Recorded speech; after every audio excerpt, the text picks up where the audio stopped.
à Virginie Duby-Muller pour le groupe Les Républicains. Monsieur le Président rapporteur, mes chers collègues, nous arrivons donc au terme de l'examen de cette proposition de loi initiée par notre Président rapporteur et qui avait fait du bruit lors de son dépôt. Vous vous en souvenez, mes chers collègues, elle avait été qualifiée au départ de proposition de loi anti-Bolloré et tous les projecteurs étaient braqués sur la généralisation des comités d'éthique. C'est toutefois d'autres difficultés que les débats ont révélées et sur lesquelles je souhaiterais revenir au nom de mon groupe. Cela a été dit, répété, développé au cours des débats. L'absence d'accord en CMP nous conduisant à exprimer de nouveau nos positions, nous avons deux inquiétudes.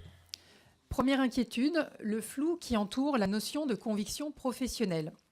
Certes, les chartes déontologiques proposées par notre groupe tentent, autant que faire se peut, d'encadrer le nouveau droit d'opposition créé à l'article 1er. Certes, vous avez consenti à supprimer l'adjectif intime, qui suscitait de fortes inquiétudes. Cependant, nous estimons que c'est à la loi, et non pas seulement aux chartes, de définir plus précisément cette notion de conviction professionnelle sur laquelle se fonde le nouveau droit d'opposition créé à l'article 1er. À défaut de précision, ce nouveau droit ne peut s'analyser que comme un droit opposable teinté de subjectivité. Or, c'est un droit substantiel qui peut déstabiliser le fonctionnement des rédactions et qui fragilise le régime de responsabilité en vigueur. Demain, un directeur de la publication pourra se trouver responsable civilement et pénalement de contenu qu'il n'aura pas pu faire supprimer ou rectifier. C'est un véritable problème sur lequel la proposition de loi reste silencieuse. Deuxième inquiétude, le renforcement inopportun des pouvoirs du CSA. Qu'il ait pour mission de garantir l'honnêteté et le pluralisme des programmes concourant à l'information ne nous choque pas.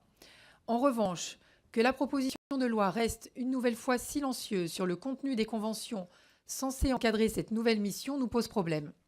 En clair, la proposition de loi laisse le CSA définir lui-même la façon dont il entend garantir l'honnêteté, indépendance et pluralisme des médias. Ce silence fait du régulateur le juge des contenus et ce n'est pas acceptable. D'autant plus que la proposition de loi prévoit des sanctions portant sur les autorisations de diffusion en cas de non-respect des principes mentionnés à l'article 3-1 de la loi de 1986, modifié par l'article 2 de la proposition de loi. Ces principes sont bien sûr ceux d'honnêteté, d'indépendance et de pluralisme déjà cités, mais aussi celui du nouveau droit d'opposition des journalistes dont je viens de souligner les dangers. Le pouvoir que confie donc la proposition de loi au CSA nous semble donc disproportionné.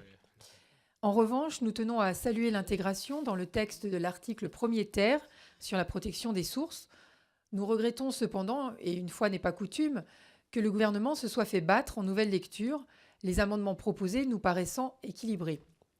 Nous saluons aussi l'article 10 ter sur la numérotation des chaînes.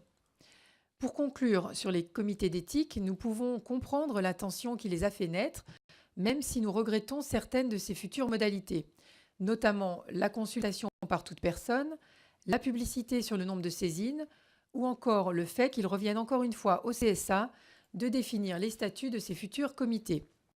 Pour les raisons précédemment évoquées, notre groupe votera contre la proposition de loi. Je vous remercie.